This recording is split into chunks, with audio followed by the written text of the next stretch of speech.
So சுற்றி வளைச்சி பேசாமல் நான் ஸ்ட்ரைட்டாக விஷயத்துக்கு வரேங்க. இன்றைக்கி தமிழ்நாட்டில் இருக்க ஒரு கவர்மெண்ட் ஹாஸ்பிட்டலில் அவங்க அம்மாவுக்கு சரியாக ட்ரீட்மெண்ட் கொடுக்கலன்னு சொல்லிட்டு அவங்க பையன் வந்து பாலாஜிங்கிற டாக்டரை வந்து கத்தியால் நிறைய டைம் குத்தி குழப்பின பார்த்துருக்கேன் அந்த ஹாஸ்பிட்டலில். ஸோ அதை பற்றி ஆஸ் அன் அப்கமிங் டாக்டராக பாலிட்டிக்ஸில் வந்து ஃப்யூச்சரில் இன்ட்ரெஸ்டடாக இருக்க ஒரு பர்சனாக அண்ட் சொசைட்டி மேலே ரொம்ப அக்கறை இருக்க ஒரு பர்சனாக நான் வந்து என்னோடய கருத்துக்கள், என்னோடய பெர்ஸ்பெக்டிவ் நான் வந்து சொல்ல விரும்புகிறேங்க. சரியா? ஜஸ்ட் இந்த பேக்ரவுண்ட் ஷாட்லாம் பார்க்காதீங்க. ஜஸ்ட் பாயிண்ட் அண்ட் இன்ஃபர்மேஷனை மட்டும் எடுத்துக்கோங்க. சரியா? இந்த காணொலியை நீங்கள் பார்க்கும்போது ரொம்ப எமோஷ்னலாக ஜட்ஜ்மெண்டெல்லாம் நீங்கள் எதையும் பார்க்காதீங்க. என்ன நடந்திருக்கலாம் அப்படி என்னோடய பெர்ஸ்பெக்டிவ் வைக்கிறேன்.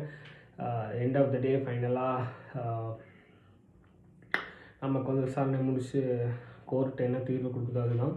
ஸோ அகைன் சொன்ன மாதிரி அந்த அம்மாவுக்கு என்ன இருக்குன்னா லங் கேன்சருங்க. சரியா? இன்னும் எதுவுமே என்னென்ன மருந்து கொடுத்துருக்காங்க, சரியா, எவ்வளோ நாள் ட்ரீட்மெண்ட் எடுத்திருக்காங்க, எப்போ இது டயக்னைஸ் பண்ணப்பட்டுச்சு, அவங்களுக்கு என்னென்ன ஹேபிட்ஸ் இருக்குது, சரியா, என்னென்ன பழக்க வழக்கங்கள் இருக்குது, இதை வந்து அவங்களுக்கு லங் கேன்சர்னு கண்டுபிடிச்சதுக்கப்புறம் அவங்க என்னென்ன ஹாஸ்பிட்டலில் ட்ரீட்மெண்ட் எடுத்தாங்க, கரெக்டாக எடுத்தாங்களா. ஸோ இன்ஃபேக்ட் இந்த மாதிரி நிறையா விஷயங்கள் இருக்குங்க. சரியா? இந்த மாதிரி ரொம்ப நிறைய விஷயங்கள். ஃபர்ஸ்ட் ஆஃப் ஆல் நம்ம ஜென்ரலாக தான் பேச முடியும். சரியா? ஏன்னா இன்னும் பின் பாயிண்ட்டாக என்னென்ன இன்ஃபர்மேஷன் யாருக்கும் தெரியாது. ஓகே, லங் கேன்சர் ரொம்ப சின்ன கேன்சர் இல்லைங்க. பேசிக்காக நம்ம ஏன் வந்து பர்டிகுலராக ஒரு பார்ட்டை மட்டும் சொல்லணும். ஜென்ரலாகவே கேன்சர் வந்து ரொம்ப ஈஸியான விஷயம் கிடையாது. சரியா? கீமோதெரப்பி ட்ரக்ஸ்ன்னு சொல்லுவாங்க. கேன்சருக்கு கொடுக்கக்கூடிய ட்ரீட்மெண்ட்டில் கீமோதெரப்பியும் ஒன் ஆஃப் த ட்ரீட்மெண்ட்டுங்க. சரியா? ஸோ அதுக்கு பார்த்தீங்கன்னா நீங்கள் வந்து ரொம்ப சிம்பிளான ட்ரீட்மெண்ட் இல்லை. பேசிக்காக நீங்கள் பொதுமக்களாகி நீங்கள் புரிஞ்சுக்கணும் என்னென்னா, நம்ம வந்து ஒரு மாத்திரையாக நம்ம என்ன எடுத்துக்கிட்டாலுமே வந்து அதுக்கான சைட் எஃபெக்ட்ஸ் இருக்குது. சரியா? இப்போ நம்ம வந்து ஒரு பேராசைட் டோலோ 650 எடுத்துக்கலாமே, அதுக்கும் வந்து அதுக்கான சைட் எஃபெக்ட்ஸ் இருக்குது. சரியா? நம்ம என்னென்ன எல்லா மாத்திரையும்ங்க, ஆல்மோஸ்ட் எல்லா மாத்திரைக்குமே சைட் எஃபெக்ட்ஸ் இருக்குது. பட் ஆனால் என்னென்னா அது வந்து அந்த சைட் எஃபெக்ட்ஸோட அளவு தாண்டிடும். இது பண்ணால் ரொம்ப கம்மியான சைட் எஃபெக்ட்ஸ் வரும், இது பண்ணால் இது எடுத்துக்கிட்டால் ரொம்ப பெரிய சைடு எஃபெக்ட் இருக்கும். அண்ட் அது வந்து எவ்வளோ அளவில் எடுத்துக்கிறோங்கிறத பொறுத்திருக்கு, எவ்வளோ நாள் எடுத்துக்கிறவங்க பொறுத்திருக்கு. இந்த மாதிரி நிறைய விஷயம் இருக்குது. சரியா? இன்னொன்று பார்த்தீங்கன்னா, ஃபர்ஸ்ட் ஆஃப் ஆல் பேஷண்ட்டுன்னு எடுத்துக்கிட்டோன்னு வச்சுக்கோங்களேன். இப்போ நம்ம கீமோதெரப்பி கொடுக்குறோம். கீமோதெரப்பின்னு மட்டும் நம்ம எடுத்துக்க தேவையில்ல. ஜென்ரலாக என்ன ட்ரீட்மெண்ட் கொடுத்தாலுங்க. சரியா? இப்போ வந்து ஒரு 10 பேர் இருக்காங்கன்னு வச்சுக்கோங்களேன். 10 பேருக்கும் வந்து அதே அளவு ஃபீவர் இருக்குது. இப்போ நான் வந்து ஒரு சும்மா ஒரு ஈஸியாக சொல்லணும் பாருங்களேன். ஒரு பேராசிட்டமால் டேப்லெட் போடுங்க தம்பி சரியாயிடும் அப்படின்னா வந்து அந்த 10 பேரும் போட்டாங்கன்னா 10 பேருக்குமே வந்து உடனே சரியாக போகிறது கிடையாது. சரியா? ஒருத்தருக்கு வந்து டக்குன்னு சரியாக போகும், ஒருத்தருக்கு வந்து சரியாக போகாமல் இருக்கும், சில பேருக்கு வந்து கொஞ்சம் நேரம் எடுத்து சரியாக போகும். இந்த மாதிரி patients bodies response towards the ட்ரீட்மெண்ட்னு ஒன்று இருக்குது. சரியா? அது வந்து ரொம்பவே டிஃபர் ஆகுங்க. ஓகே, இன்னொன்று பார்த்தீங்கன்னா இந்த பர்டிகுலர் கேஸ்லேயும் சரி ஜென்ரலாகவும் சரி, நான் ஒன்று சொல்கிறேன் பாருங்களேன். இந்த விஷயம் வந்து ஆஸ் அ டாக்டராக வந்து நான் முடிஞ்ச அளவுக்கு ஒரு பேஷண்ட்டாக பார்க்கும்போது நான் வந்து அவங்களுக்கு புரிகிற மாதிரி நான் வந்து எவ்வளோ சீக்கிரம் நான் அந்த விஷயத்தை நான் கன்வே பண்ண முடியுமோ நான் அவ்வளோ சீக்கிரம் சொல்லிவிடுவேன். என்னோடய லைஃப்பில் பார்த்தீங்கன்னா, நான் வந்து ஃபஸ்ட் இயர் படிச்சுட்டு இருக்கும்போது நான் வந்து எங்கள் தாத்தாவுக்கு ப்ராஸ்டேட் கேன்சர் இருக்கும்போது நான் ஹாஸ்பிட்டல் கூப்பிட்டு போயிருந்தேன். சரி, அவங்களுக்கு நான் வந்து என்ன படிக்கிறேன் அதெல்லாம் தெரியாது. அவங்க வந்து ஜஸ்ட்டு பிஎஸ்சி இப்போ எடுத்தாச்சா அப்படின்னு கேட்டாங்க.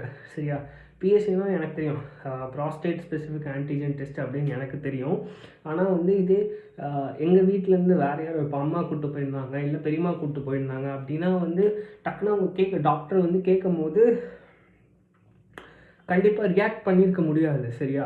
அவங்க வந்து கொஞ்சம் டாக்டர்ஸ், அதாவது to all the doctors seeing this is request by your fellow doctor.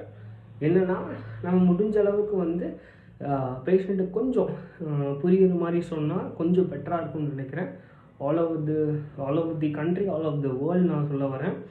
And patient ஆகிய நீங்கள் வந்து நல்லா ஒரு விஷயத்தை நல்லா புரிஞ்சுக்கணுங்க. இது வந்து ஒரு ரெக்வெஸ்ட்டாக வைக்கிறேன். என்னென்னா, நான் ஒரு எக்ஸாம்பிள் சொல்கிறேன் பாருங்கள். இப்போ நம்ம வந்து ஒரு ஃபோனே வந்து கெட்டு போயிடுச்சுன்னு வச்சுக்கோங்களேன், நம்ம கடைக்கு போய் கொடுக்குறோம் சரியா.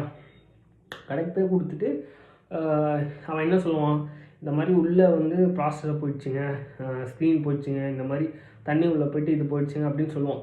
அவன் அது என்ன போயிடுச்சுன்னு மட்டும் தான் சொல்லுவானே தவிர அவன் வந்து என்ன பண்ண போகிறான்னு நமக்கு சொல்ல போகிறதில்ல சரியா. இந்த நம்ம வந்து கொடுத்துட்டு காசு கொடுத்துட்டு வந்துடும் சரியா.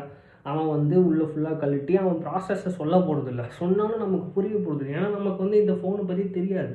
நமக்கு வந்து மேலோட்டமாக நமக்கு தெரியும், ஓ இது போயிடுச்சா, இவ்வளோ ஆகுமா, சரி அவ்வளோதான், சரி இதுக்கு வந்து என்ன பண்ணுவீங்க, எந்த கனெக்ஷன் கொடுப்பீங்க, எந்த கனெக்ஷன் கொடுத்தா எப்படி வேலை செய்யும், எது எங்கே சால்ட்ரு போடுவீங்க, எந்த ஒயரை கட் பண்ணுவீங்க, எந்த ஒயரை புதுசாக போடுவீங்க, அதெல்லாம் நமக்கு சத்தியமாக தெரியாது. ஏன்னா நமக்கு இந்த ஃபீல்டு தெரியாது. ஸோ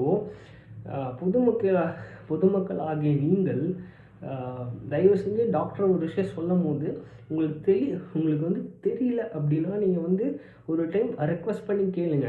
என்னோடய பாயிண்ட் ஆஃப் வியூவில் பார்த்தீங்கன்னா, நான் இது வரைக்கும் பார்த்ததில்ல, ஆல்மோஸ்ட் எல்லாமே வந்து ஹம்பிள் டாக்டர்ஸ். நீங்கள் வந்து ஒரு second excuse me sir, sir எனக்கு இது புரியலைங்க சார், நீங்கள் இன்னொரு டைம் சொல்லுங்கள் அப்படின்னு நீங்கள் வந்து சார் ஆர் மேடம் இந்த மாதிரி நீங்கள் ரெக்வஸ்ட்டாக கேட்டிங்கன்னா அவங்க வந்து ரொம்ப சந்தோஷமாக உங்களுக்கு கிளியர் இந்த விஷயத்தை பற்றி உங்களுக்கு வந்து என்ன சொல்ல டீட்டெயிலாக எக்ஸ்பிளைன் பண்ணுவாங்க சரியா.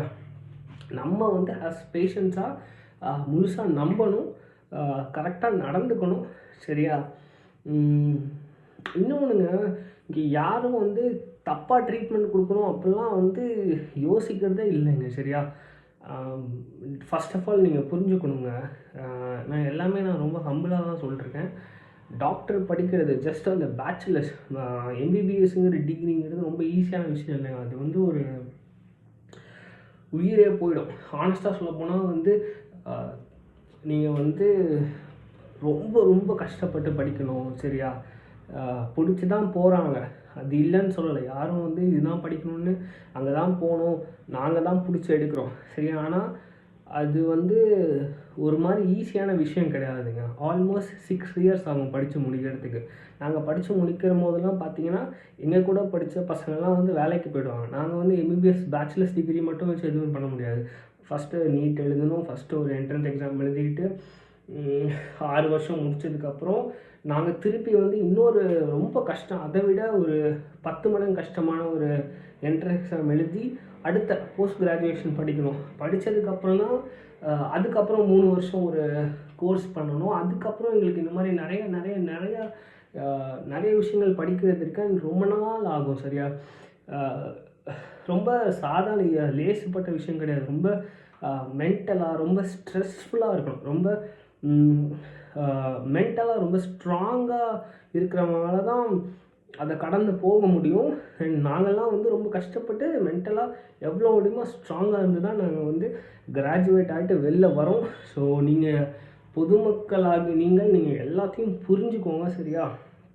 இப்போ வந்து அந்த பையன் பண்ண மாதிரி அந்த பையனுக்கு நான் என்னோடய பாயிண்ட் ஆஃப் வியூலேருந்து நான் சொல்கிறேன், கண்டிப்பாக அவனுக்கு வந்து புரிஞ்சிருக்காதுங்க சரியா. அவனுக்கு வந்து புரிஞ்சிருக்காது. அவன் வந்து இந்த கத்தி எடுத்து குத்துற தைரியம் வந்ததுக்கு அவன் வந்து ஒரு கேமரா எடுத்து நீங்கள் கரெக்டாக பண்ணிங்களா சார், நீங்கள் ஏன் பண்ணலை, நீங்கள் என்னென்ன கொடுத்தீங்க, இந்த மாதிரி ஆப்வியஸாக ஒரு டாக்டர் இருக்காங்க. நம்ம வந்து வீடியோ எடுத்து யாராக இருந்தாலும் சரிங்க, ஒருத்தங்களை வீடியோ எடுத்து தைரியமாக கேட்குறதுக்கு வந்து தைரியம் வேணும். அவனை குத்துறதுக்கு தைரியம் இருக்குன்னா அவன் ஏன் இது பண்ணியிருக்கலாம்ல. இந்த மாதிரி கொஞ்சம் யோசித்து பண்ணியிருக்கலாம். குத்துறதுனால வந்து அம்மா காப்பாற்றப்படுவாங்களான்னா தெரில சரியா. ஸோ நிறையா லூப் ஹோல்ஸ் இருக்குது சரியா. நான் வந்து அந்த டாக்டரை நான் வந்து பாலாஜி சார் அவரை நான் வந்து சப்போர்ட் பண்ணி பேசல. நான் என்ன நியாயம் இருக்கோ நான் அதுதான் பேசிகிட்டு இருக்கேன். அண்ட் அதுதான் நான் வந்து ஆல்மோஸ்ட் எல்லாத்தையும் கவர் பண்ணிட்டேன்னு நினைக்கிறேன். சும்மா ஒரு சின்ன சிம்பிளான வீடியோ பண்ணலான்னு நினச்சேன். ஹோப் எல்லாத்துக்கும் புரியும்னு நினைக்கிறேன். டாக்டர்ஸ்